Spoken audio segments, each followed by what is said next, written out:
వైజాగ్లో పోలీసులు బ్యూటీ పార్లర్పై దాడులు చేశారు. బ్యూటీ పార్లర్ మాటన వ్యభిచారం చేస్తున్నట్టుగా గుర్తించారు పోలీసులు.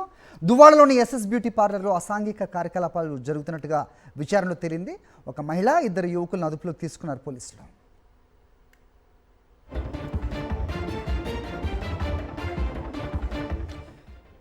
అంశంపై అప్డేట్స్ మా కరెస్పాండెంట్ నరేష్ ఇస్తారు. నరేష్, చెప్పండి. సో బ్యూటీ పార్లర్ల అంశం తరచు కూడా వార్తల్లోకి వస్తున్న నేపథ్యం చూస్తున్నాం మనం. సో ఈ బ్యూటీ పార్లర్ అని చెప్పి వెనక అసాంఘిక కార్యకలాపాలు జరుగుతున్నాయంటూ ప్రస్తుతం ఏంటి ఈ ఘటనకు సంబంధించి అప్డేట్స్? అది కొద్ది రోజుల క్రితం కూడా విశాఖపట్నంలో స్పా సెంటర్ మాటన వ్యభిచారం జరుగుతున్నట్టుగా విశాఖ పోలీసులు గుర్తించడం జరిగింది. అనేక దాడులు నిర్వహించారు.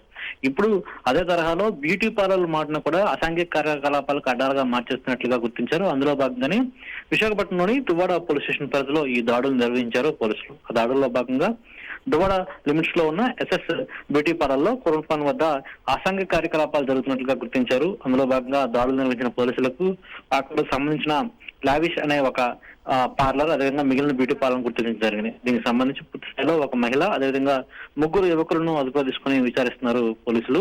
అయితే కేవలం దువ్వాడ పోలీస్ స్టేషన్ పరిధిలో కాకుండా విశాఖపట్నం వ్యాప్తంగా కూడా ఈ విధంగా బ్యూటీ పార్లర్ మాటన జరుగుతున్న అసాంఘిక కార్యకలాపాలను బయటపెట్టేందుకు స్పెషల్ గా దాడులు నిర్వహించే అవకాశం అయితే కనిపిస్తుంది. హరి.